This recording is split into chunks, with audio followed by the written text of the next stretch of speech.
Amanda Edwards. How you doing, young lady? I'm wonderful. And thank you so much for having me on the show, Egberto. I'm loving being here today. Well, you know, when we saw you in Kingwood and we saw fresh faces coming to light up Houston. That's right. We had to say we are bringing folks in. The community must know everybody that's out there in the field. You know what I mean? Absolutely. And that's what we want to do. Anyway, folks, let's get started with the program. We're going to have a good time here. We start and title the show today, Houston Mayoral Candidate Amanda Edwards. And the second topic, Republican will cut your Social Security if allowed. That is if she doesn't take up all the time talking. You know, this is a free-loving show. Are you trying to say I'm long-winded? Well, I kind of heard you out there in Kingwood, and you kind of sounded long-winded to me. But I'll do my best to behave. No, but what I make sure to do something. I always have a backup in case you fail me. I doubt that you'll fail me, but in case you fail me, always keep a backup. You know what I mean? Understood. All right. Anyway, folks, we need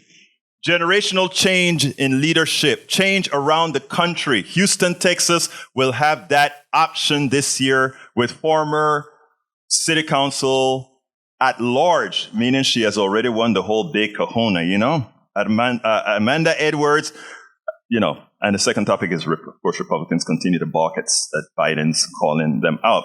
But if we don't get to that, you can always go to the newsletter. All right. Anyway, folks, Houston mayoral candidate Amanda Edwards. Houston is a vibrant city in Texas. It is the fourth most populous city in the county. Houston occupies most of Harris County, a bellwether county that mimics the United States of America. It is diverse, international, hometown-like, and cosmopolitan, all at the same time. The vibrancy can only continue with new leadership, with generational change. I repeat. We can only continue this with generational change. The next mayor of Houston must bring that.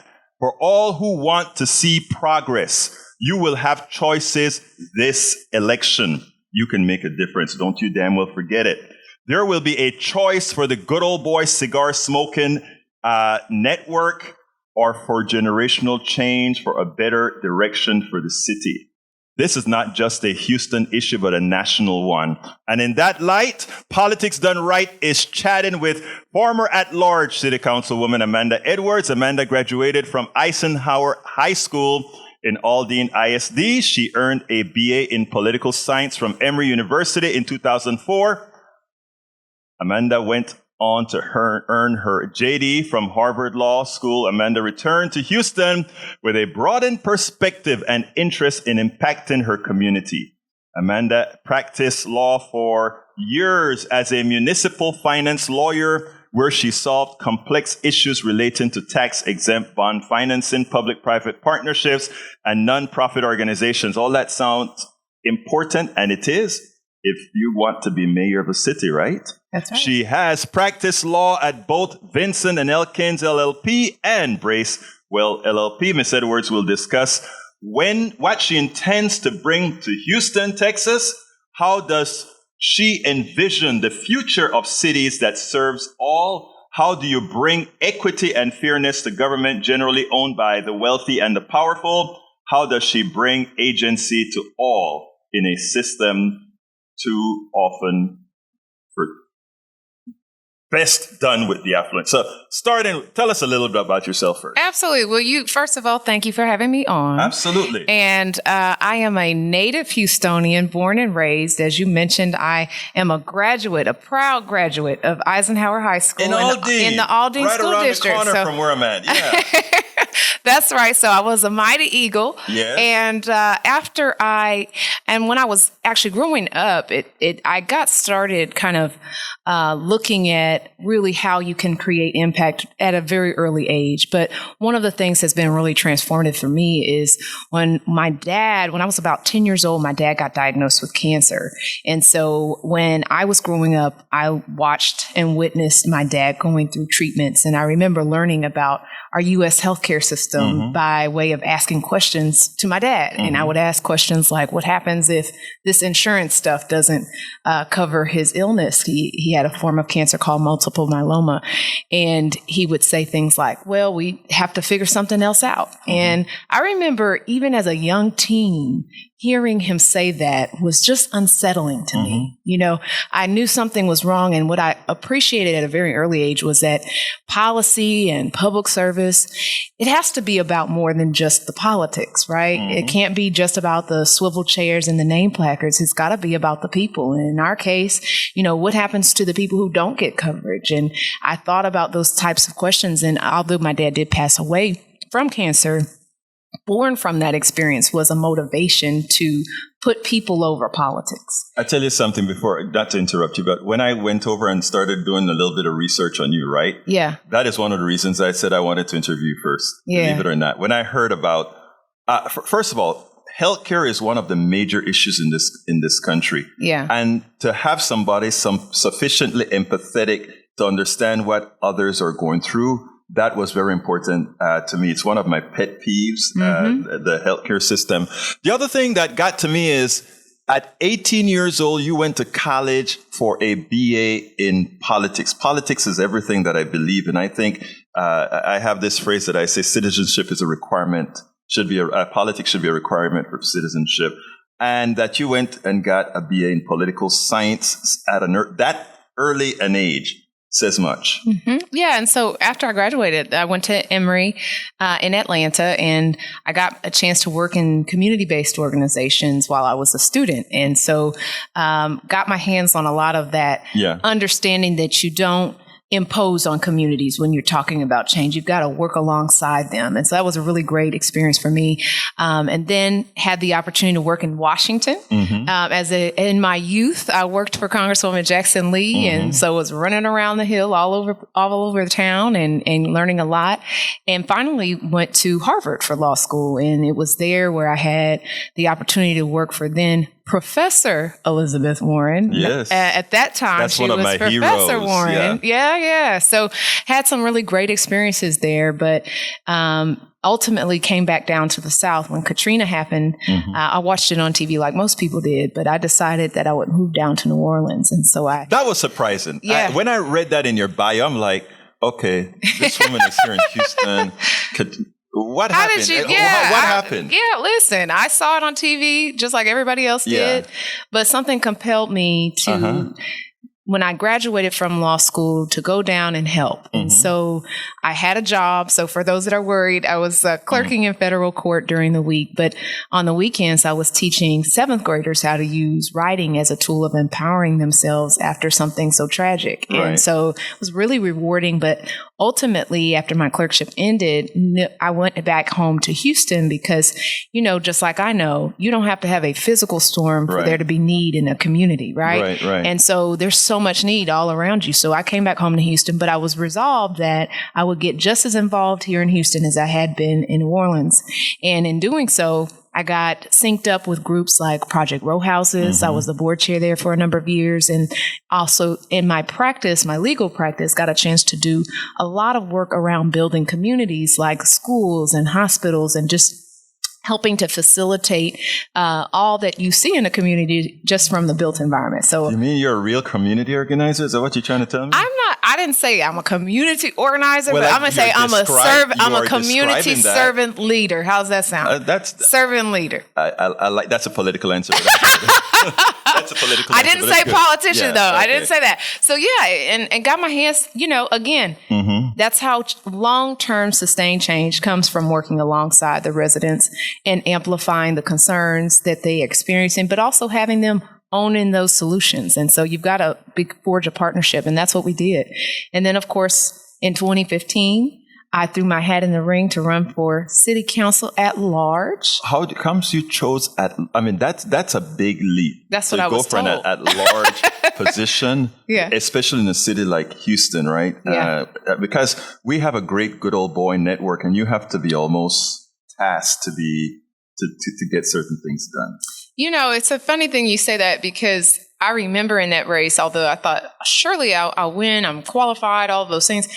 I remember not getting the endorsement of the Chronicle, believe it or not. And when I was running, I was very qualified. I was running hard, but I didn't get their endorsement. And it wasn't because I wasn't prepared or qualified for the role, but it was something to the effect of not having paid enough political dues. And I said, You were not anointed. Yeah, what are these political dues? How about people dues? And that's what we made our campaign about. We made them about the people, and we made it about the issues they face. We made that campaign about the solutions we could come up with together and the results that they deserved. And so we did that so much so with such vigor and such energy. There wasn't a meeting I wouldn't go to, a person I wouldn't talk to. And we did that all across this 650 square mile city and ultimately ended up winning that election with more votes than anyone else running for office, including the mayor. But don't tell him I said that. I'm going to tell him. Don't tell them. No, I won't. But it was a testament, not to me, it was a testament to the people, right? Like that's what this campaign became about. And that's what I think the mayor's race ought to be about. Exactly. What, whenever you have politicians, you always wonder if, when they do things, why they do things. And like I said, in reading over your bio, and believe me, before I do these programs, I like to read over the folks so that you don't come and snow me, right? So that you don't come and tell me something and think I'm going to just eat it up and like, oh, she has a smile on and is going to say it. But I was really taken by your bio. Thank you. And the reason why, again, it's because I believe in people, and I believe that the person closest to the people is a person who should have consent to be governed. And I don't think we have that in Houston right now. In as much as I think we have a good mayor and competent council members, I still think we are too far away from the people. And in what I've read about you so far and what I've seen you doing, I've seen that you always kept yourself close to being around people. Even when you came out in Kingwood, I watch how politicians dangle around people. I do a lot of watching. I do a lot of listening. I watch how politicians dangle around people. And I was really impressed with the way you actually address the different folks, not only the clubs, but just folks on the outside. And I think that is commendable. Thank you. And I mean, truth be told, a lot of the times we get it really messed up in politics, and we think that the people who are the bosses are the people who are in the swivel chairs and with the name placards. And the truth of this is the real bosses are the community. Right. You are the people to whom I should be accountable. One person, one vote. Right. Exactly. And so if we treat our public with the respect that they deserve, we also have to understand that how do you lead a people that you don't hear? And how can you lead a people when you're not present? And so having that presence, having that engagement, and creating a trust and a partnership, I think is the way forward. We have to do it this way if we want the change that we deserve in our communities, if we want it to be long-term and sustainable. I want the change that I create as your next mayor to last far after I'm gone from office. That's what we should be striving for. That's leadership. Right? That's not politics. That's leadership. And we need more servant leadership that amplifies and elevates the voices of those people. Let's get serious about some issues here. When I say issues, these are not technical issues, because I'm going to tell you something. Most people, all the technical issues. You're a lawyer. You know all the magic that occurs behind the scene. But most Americans don't. Most Houstonians don't, and most Houstonians never will. The only thing that they're going to see are things that materially affect them, right? Now, we have two other candidates that are running so far in this election. One has north of $10 million. You have X amount of dollars. I won't tell you that I know how much you have or anything like that based on my research, etc. But it is substantially less. But I think when it comes, how do you expect to use people power to subjugate the power of the corporatocracy? Well, that's very simple. And I explain to people all the time, it's not going to cost me $10 million to win this race. The good news is we have run and won and served citywide before. And so we have what we call a political base. That means people who are in the community who want to cast that vote for you.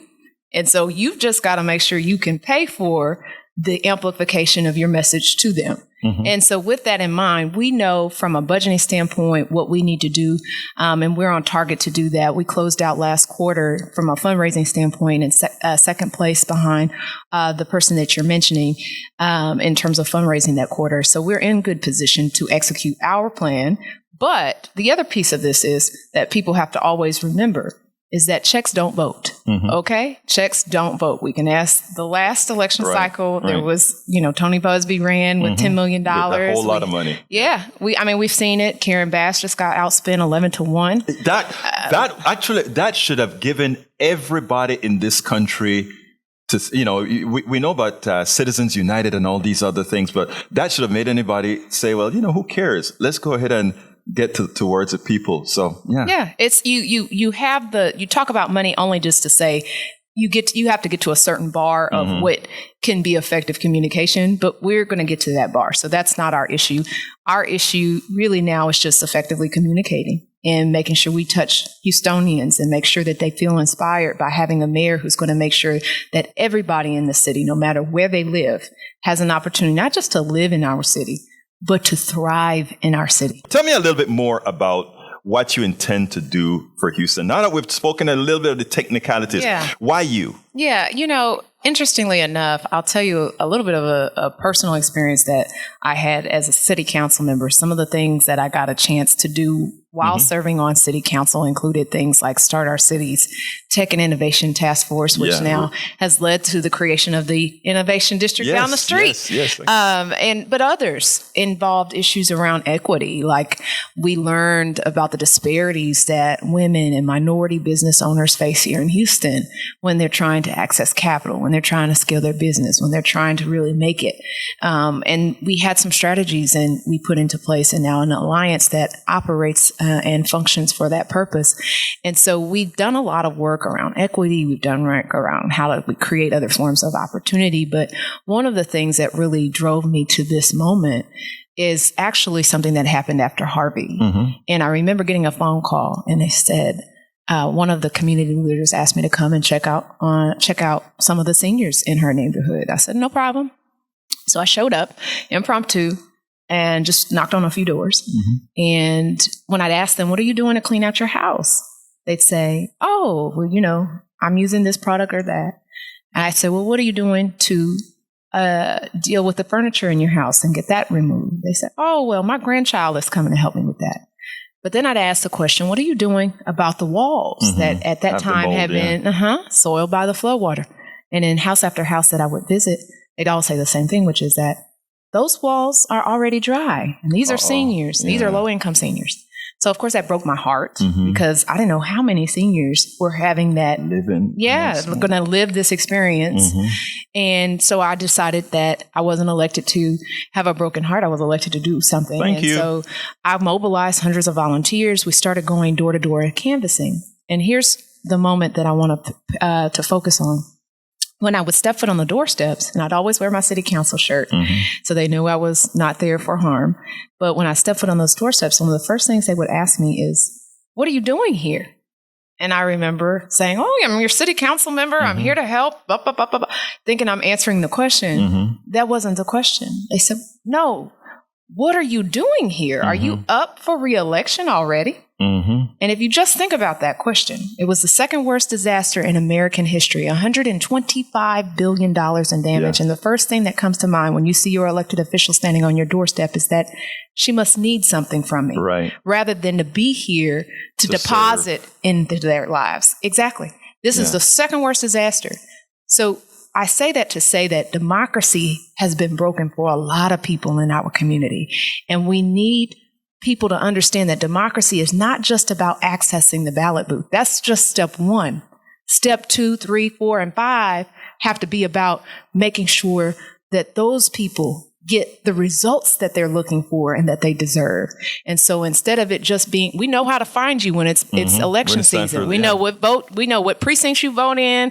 We know what you like to drink, coffee you'd like to drink when you go vote. We know what days you like to go vote.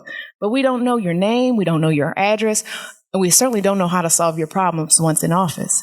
And that's the paradigm that I want to see shifted in our community. I want to make sure that democracy is working for everyone.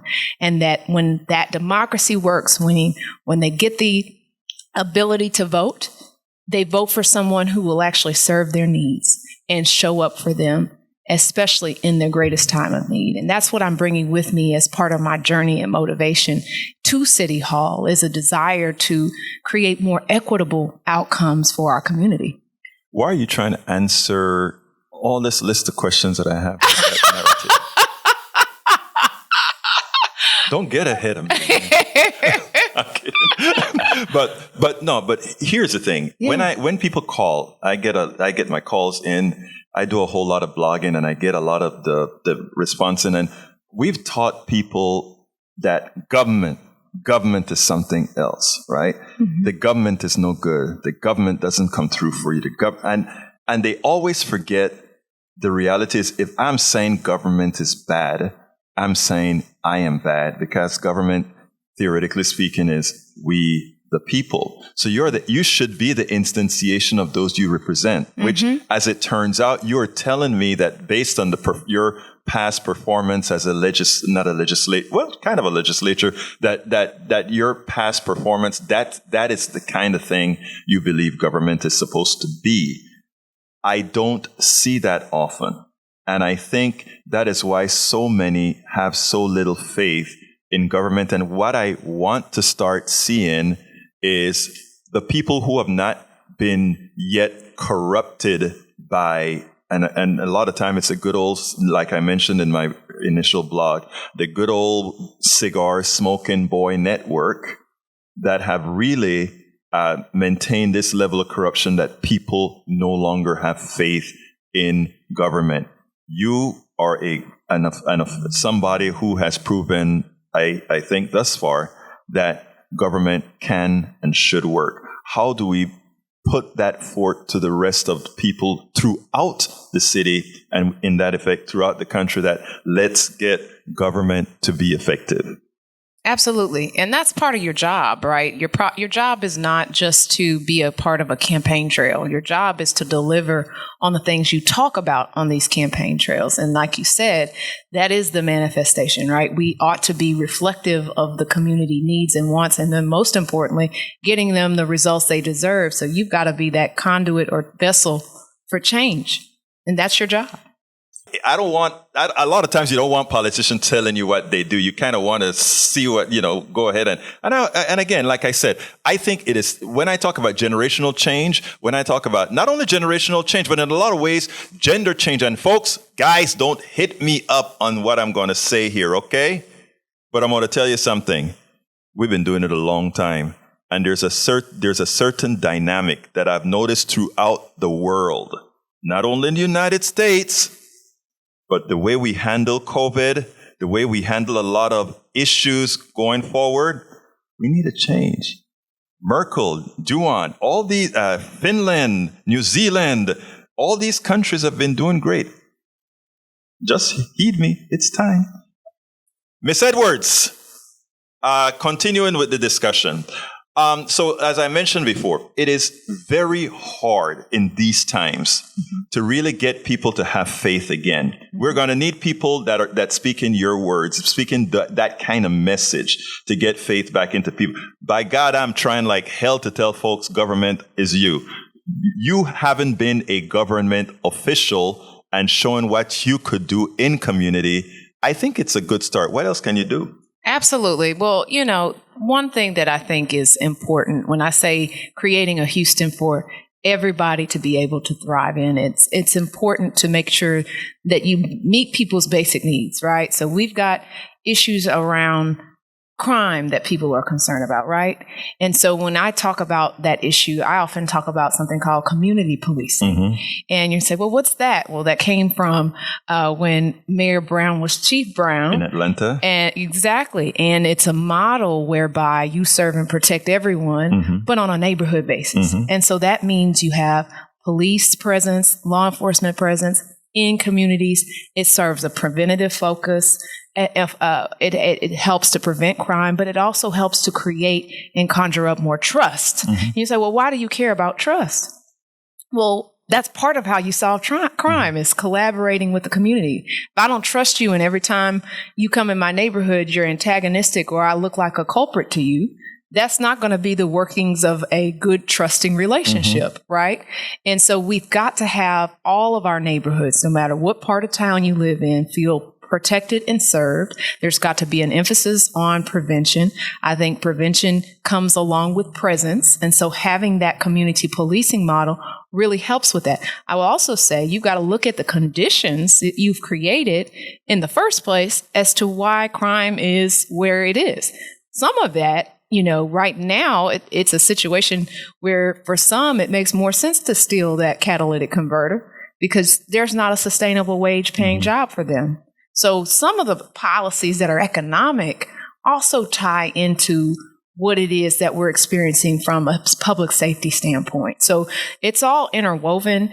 And so addressing the issue of public safety from the crime angle, but also addressing the issue of public safety from flood mitigation. I just told you about the second worst disaster in American history. Yeah. So we've got problems here with regard to climate change in our city, right? We know that.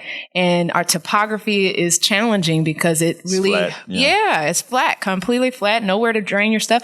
So we have to be the city that doesn't just have epic problems, but we can be the city that has transformative solutions. Absolutely. But like I told you earlier when we started, most Houstonians, they don't know all the technicalities that you do know. They don't need to know it because that's why you are going to be there, right? So what will those voters who decide to elect Amanda Edwards if she wins, what do they expect to see the very first time I don't think you gavel in, but... No, you don't gavel in. I don't think you gavel in, but what is it that they can expect from Amanda as soon as she starts? One of the things that I call it, sometimes you just got to focus on some of the meat and potatoes people are facing. So I mentioned to you already the issue of crime.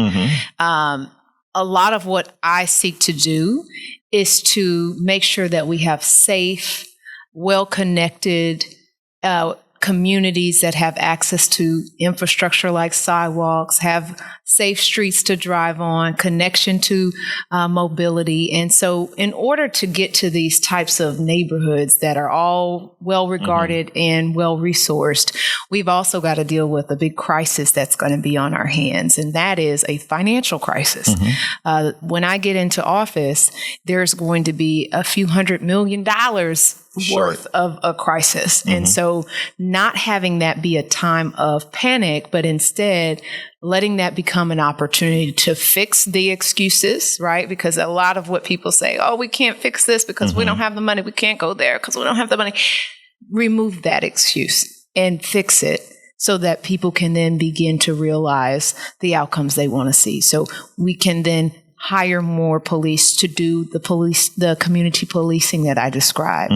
With that model, that's where someone really knows the difference, for example, between Miss Johnson's grandson and somebody who's come to do Miss Johnson harm because they've been present and they know who's who and they know what's not and are able to have discernment there and can prevent crime in that way. So I think the safety piece is going to be critical and first and foremost, in addition to dealing with the finances. But I also will get into making sure we're creating opportunities to connect people across our city from a mobility standpoint, because that's a huge challenge for us. Amanda Edwards, former at-large city council, it's been my pleasure to have you here on KPFT 90.1 FM on Politics and Right, of course.